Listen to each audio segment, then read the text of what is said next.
시력 교정 수술이라고 하면 대부분 라식이나 라섹을 생각하지만 렌즈 삽입술이라는 것도 있습니다. 렌즈 삽입술은 각막과 수정체는 그대로 보존하면서 눈 안에 렌즈를 삽입해서 시력을 교정하는 수술입니다. 조직에 손상을 거의 주지 않는 게 특징이기 때문에 라식, 라섹이 불가능한 초고도 근시나 각막이 얇은 경우 또는 각막에 상처 등이 있는 질환이 있다면 렌즈 삽입술이 적합합니다. 저 역시 2010년도에 초고도 근시기 때문에 렌즈 삽입술을 했거든요. 삽입술의 경우 렌즈를 집어넣었기 때문에 근시로 퇴행될 일이 없고 건조감이 없고 시력 회복도 빨라요. 그리고 눈에 렌즈를 집어넣었기 때문에 이상이 있다 싶으면 렌즈를 그냥 빼버리면 원상복구가 가능해요. 하지만 렌즈 삽입술의 가장 큰 단점은 비용이에요. 비싸요. 라식, 라섹이 몇 배가 되는 비용이기 때문에 라식, 라섹만 생각했던 분들이라면 좀 더 생각하게 만들죠.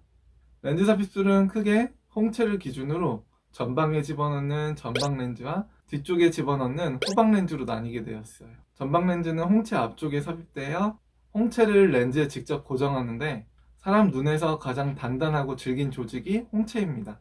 따라서 난시가 있는 분들은 난시를 교정할 때 교정 효과가 되게 좋아요.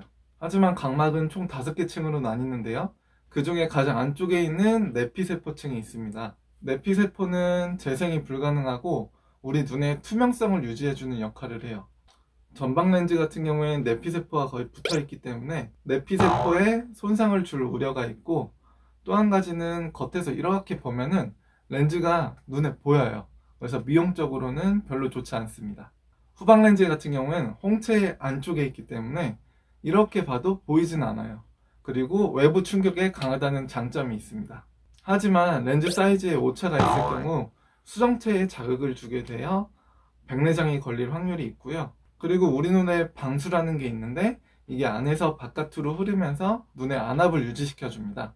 근데 그 길목에 렌즈가 있다 보니까 녹내장이 걸릴 확률이 있어요. 저의 경우에는 후방 렌즈 삽입술을 했고요. 펜타캠이라는 장비로 제 눈을 보면 얇은 하얀색 선 보이시나요? 이게 제 눈에 있는 렌즈입니다. 그리고 이건 수술하기 전 제 친구의 눈인데 수정체가 크게 보이는데 제 눈은 렌즈 때문에 수정체가 작게 보이네요. 저는 2010년도에 하다 보니까 렌즈에 구멍이 없었어요.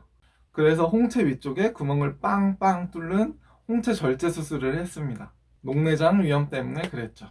그래서 강한 햇빛이 눈을 이렇게 들어오게 되면은 아래쪽에 하얀색 실선이 보여요.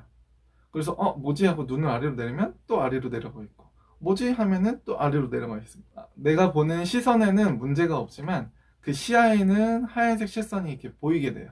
평상시에 뭐 야간 운전을 한다든지 낮에 돌아다닐 때는 크게 문제가 없는데 갑자기 강한 햇빛이 제 눈으로 딱 들어올 때 그때만 하얀색 실선이 이렇게 보이게 돼요. 그래서 크게 문제는 없어요.